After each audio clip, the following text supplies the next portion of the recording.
Sales motivation is something that most people do not understand. And when you get the rhythm or the gist of what you could do for a competition, you can absolutely add rocket fuel to your business and help your sales soar. So how do you put this in place and why does it matter? This is a fantastic question. I'm Scott Sylvan coming to you live from Consulting Secrets on a perfect day to talk about sales, sales teams, and sales competitions, and a fantastic day to talk about you. I'm coming to you live from Sacramento. So salespeople are a little bit different. You know, they're willing to wake up on the first of the month and have zero on the scoreboard and have no money coming to them except for what they gather from closing a deal, right? So, you know, when you take a look at it, I'm going to use some very crude language. They eat what they kill. And so what ends up happening is salespeople by nature are pretty freaking competitive. And you can induce this competitive action with little money to all the way to a lot of money, and depending upon the team. So the way that it works is if you have a couple of people on the sales team, almost every time there's one person who's always talking trash. I'm the best. I'm the greatest. I'm the most amazing thing since sliced bread. Like, I can't do anything wrong. You'll never catch me. And like, that's their way of talking trash for them to stay on top, for them to stay motivated. And if you can find a way for the people on the team to get them to finally shut their mouth, it is one of those things where sales start taking off, right? So here's what you do. You go to sales team and you say, hey, we're going to put a competition together. And if you can achieve this watermark, whatever, an X amount of sales, revenue, profits, whatever it happens to be, you're going to be entitled to be thrown into the hat for the drawing. Okay. And we're curious, what are some things that you want? And you'd be surprised, right? So sometimes when I would do this, I would hear like $100 gift card for a dinner, or a weekend with a hotel stay. I live in Sacramento, in Napa or South Lake Tahoe, or, you know, a $500 gift card to Costco or Best Buy. Like, we're talking, you know, hundreds of thousands of dollars in sales, you know, or we're looking, if we can do this sustained over a quarter, I want a trip to Hawaii for 5 days, you know, airfare and hotel. Your company, your organization is really going to dictate what you can do to make these price happen. And then what happens is you set a date, like, okay, from January 1st to January 31st, here's the window of opportunity. Here's the rules. Here's everything that needs to be done. Now, I got to let you know something. Salespeople are the greatest people on the planet to figure out how to break rules, but not break rules, right? That's their job. You can't get mad at them. They will figure out ways to gamify the system, just like they find ways to gamify commission. Don't get mad, celebrate it. And then the next go round, you change the rules so they can't use those things against you. You should be like, yes, they're looking for ways to make this magic happen. And then you have ceremonies. Okay. So the contest is not enough. You could do the contest. I've trained enough salespeople, and the end goal is the 2 minutes.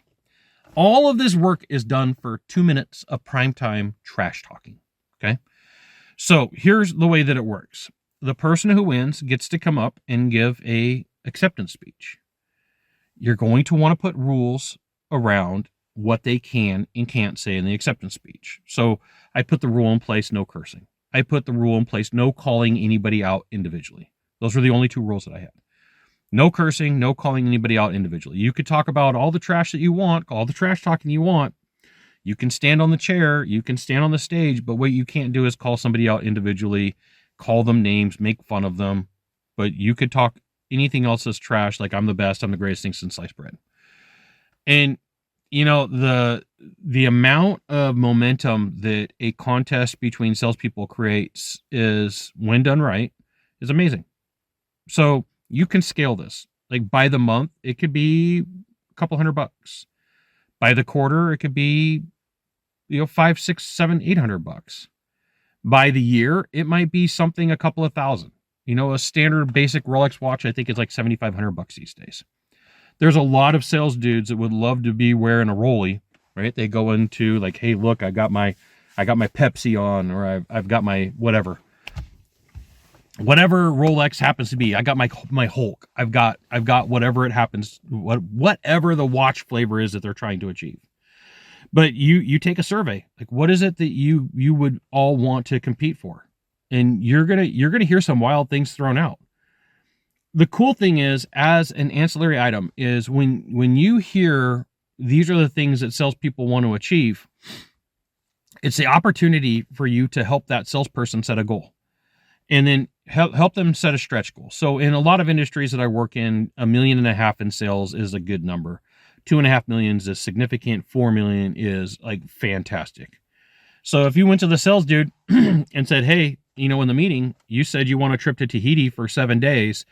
When you hit this metric of 4 million in sales, whatever the number happens to be for your industry, I'll buy, you and your significant other airfare to Tahiti and put you up in a bungalow on the beach, not on a glass bottom hut.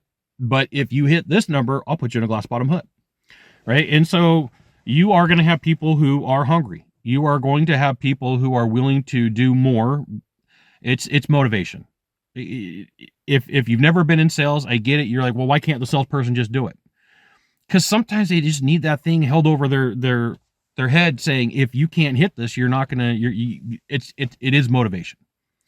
And I will share with you, sometimes it's the simplest 2 minutes of trash talk that will get you to where you need to be. I worked with a company, worked inside of an organization for a while, that this guy was able to do this for 6 months.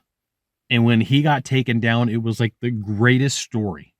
It like, there's still times people will talk about, hey, person got dethroned, and everybody took the guy who beat him to the bar and let him drink on their dime, because it was like, we finally got that guy to stop talking. We finally took the winner down. We finally, now there's a new king, there's a new champion. Like, legendary stories happen from good competitions, and good competitions get good momentum. But you really need to survey the team to figure out what they're interested in and what they want to have, and then build the process off of that. Because like, someone was like, hey, Scott, we've got a contest and we're going to go wine tasting. I don't drink alcohol. I'm allergic to alcohol. Like, that's not exciting to me. Hey, Scott, we're going to go to a steakhouse and they're going to get you a ribeye the size of a manhole cover. I'm like, I'm freaking in. Like, right? Like, you got to get the things you're going to grab the attention of the salesperson. Like, hey, Scott, we've got this trip where we're going to send you to a month to eat and stay in a glass bottom hut. I'm like, oh, heck yeah. Heck yeah. Right there. You're going to find that there's a resonance about 80% of the sales team. And that's what you're looking for, right? Create sales competitions as a way for you to help build some momentum, but you're going to have to pull the team to what they're looking for. You got one of three things to do from here.